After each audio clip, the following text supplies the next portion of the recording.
Hi, thanks for joining me on Believe the Bible. Today, we're going to go down three things that we should do with our Bible. One, we should read it. That will tell us what it says. Number two, we should study it. That will tell us what it means.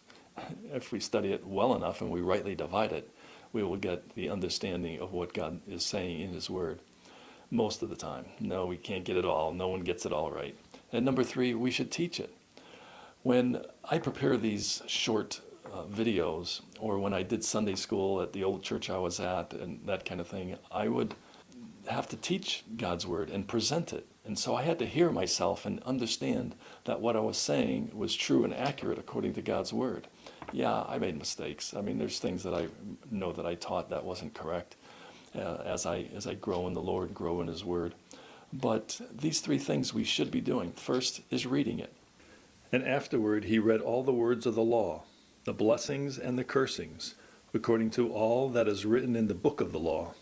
There was not a word of all that Moses commanded which Joshua read not before all the congregation of Israel, with the women and the little ones and the strangers that were in the conservant among them.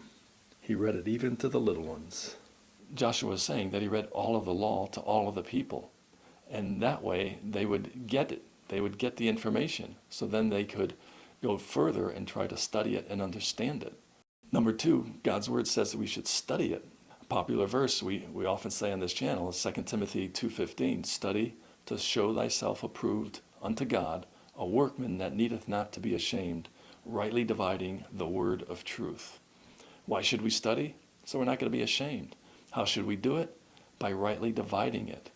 And it's so important. We need to rightly divide God's Word so we can understand its proper interpretation in its progressive, revealed context in His Word. Number three, teaching it. When we teach something, I think we just grasp onto it a little bit more. We write notes, we do a video, whatever it is. We have a better knowledge of what we're talking about.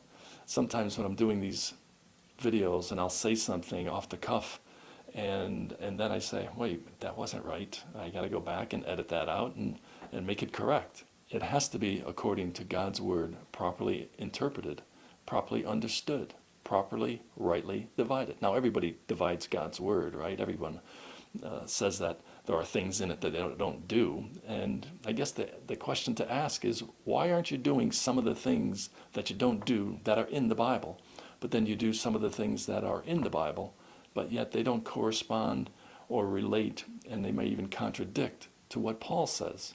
You must ask yourself this question when you're trying to understand God's Word, so you can understand why you're doing what you're doing when you're doing what you're doing. Does that make sense? So there it is. Read it, study it, and teach it whenever possible. Or just share it. It doesn't have to be in front of a class. You can share it with a spouse, a friend, and get that understanding. And if you're correct, maybe you're helping them. If you're not correct, maybe they will help you. Thank you for your time. You have a great day.